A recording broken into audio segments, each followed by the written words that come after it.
Shalom Shalom, très chers téléspectateurs et abonnés de Mémorante TV. Vous êtes très nombreux à suivre sur votre chaîne Mémorante TV. Nous sommes dans votre émission Les Chants du Coq, une émission de l'église Manaïm qui dirige le révérend Dr Michel Banka. Suivons-le.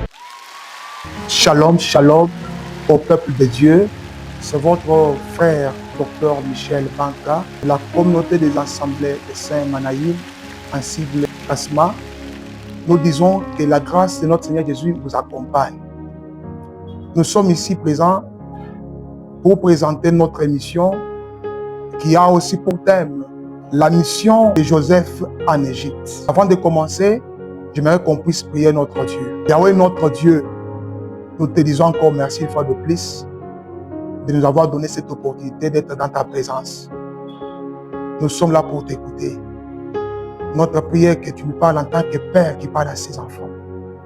Que ta parole illumine nos vies, que ta parole nous guérisse, que ta parole nous sauve. Tout celui qui écoutera cette parole, qu'il soit sauvé pour la gloire de ton nom. Sois avec nous jusqu'à la fin. Nous avons ainsi prié dans le nom de Jésus-Christ. Amen. Avant de commencer notre prédication, je souhaiterais qu'on puisse lire la parole de Dieu. Nous sommes dans le livre de Genèse, chapitre 47, verset 17 au verset 21. Nous lisons pour la gloire de Dieu. Ils amenèrent les troupeaux à Joseph, et Joseph leur donna du pain contre le chevaux, contre les troupeaux de brebis et de bœufs, et contre les ânes. Il leur fournit ainsi du pain cette année-là, contre tous leurs troupeaux. Lorsque cette année fut écoulée, ils virent à Joseph l'année suivante et lui dirent: nous ne cacherons point à mon Seigneur que l'argent est épuisé et que les troupeaux de bétail ont été amenés à mon Seigneur. Il ne reste devant mon Seigneur que nos corps et nos terres. Pourquoi mourions-nous sous tes yeux, nous et nos terres? Achète-nous avec nos terres contre du pain, et nous appartiendrons à mon Seigneur. Nous et nos terres, donnons de quoi s'aimer, afin que nous vivions et que nous ne mourions pas, et que nos terres ne soient pas désolées. Joseph acheta toutes les terres de l'Égypte pour Pharaon, car les Égyptiens virent chacun leur vendirent chacun leur champ, parce que la famine les pressait et le pays devint la propriété de Pharaon. Parole du Seigneur. C'est comme je l'avais déjà dit bien avant, que nous allons parler sur la mission de Joseph dans le pays d'Égypte. Après avoir lu la Bible, je pense que tout le monde a compris que lorsque Joseph n'était pas encore arrivé en Égypte, chaque Égyptien avait son argent, il avait ses bétails, il avait ses terres. Or, dans le temps jadis, on pouvait reconnaître les riches par l'argent, par les bétails et par les champs. Donc, ça veut dire que tous les Égyptiens étaient riches parce qu'ils avaient leur argent, ils avaient les bétails, et ils avaient leurs terres. Maintenant, lorsque Joseph est arrivé sur le sol égyptien, il avait fallu qu'il puisse accomplir sa mission. La mission de Joseph, c'était quoi? C'est de rendre tous les Égyptiens esclaves du roi Pharaon.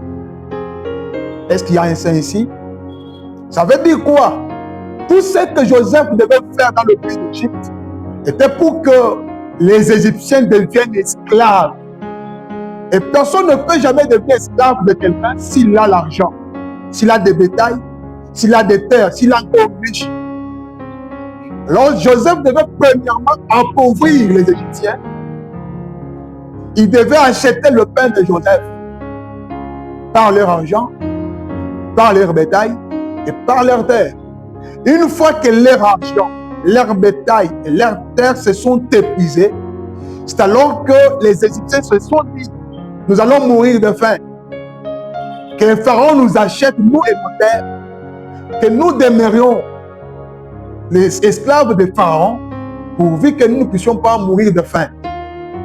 Ah, je comprends. Je comprends. Cela veut dire que Joseph était tout un prédicateur. Il était un porteur de pain. Oh, si j'aimerais bien parler,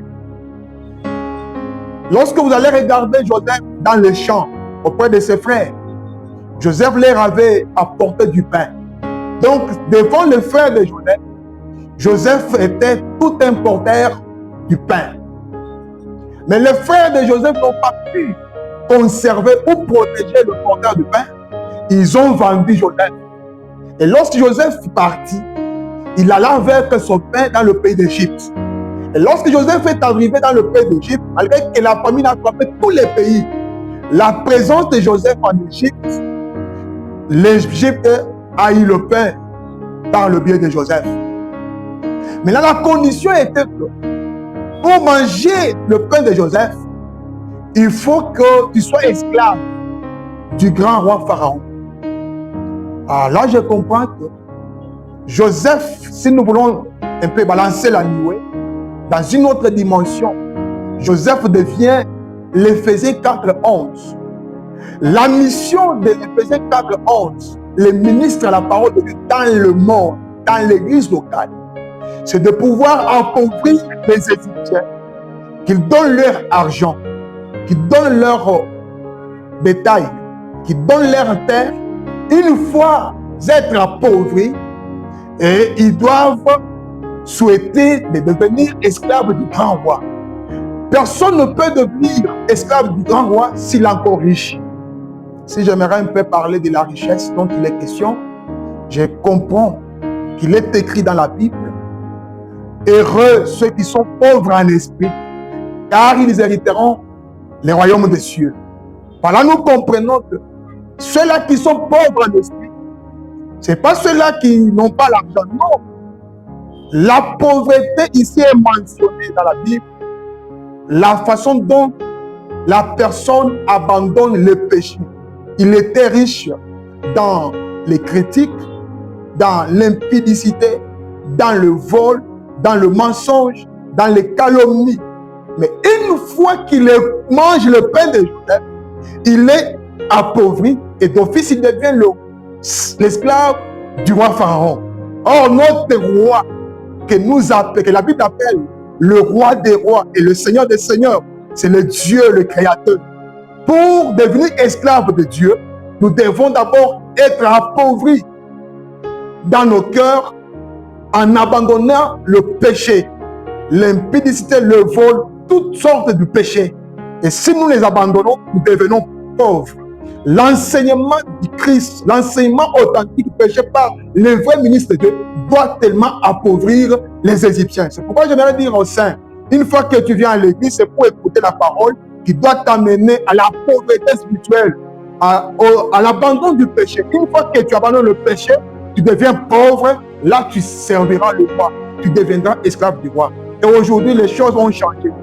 Au lieu que les prédicateurs fassent des disciples esclaves de Dieu, ils le font des gens, des partenaires, ils le font des riches, des travailleurs, des mariés, des voyageurs. Non, frères et sœurs, ma prière que les prédicateurs comprennent, notre mission dans l'église, c'est d'appauvrir les fidèles qui étaient spirituellement riches dans le péché, mais une fois qu'ils écoutent la parole de Dieu, ils deviennent pauvres, ils serviront bien le Seigneur, ils deviendront esclaves. Là, la gloire reviendra à notre Dieu.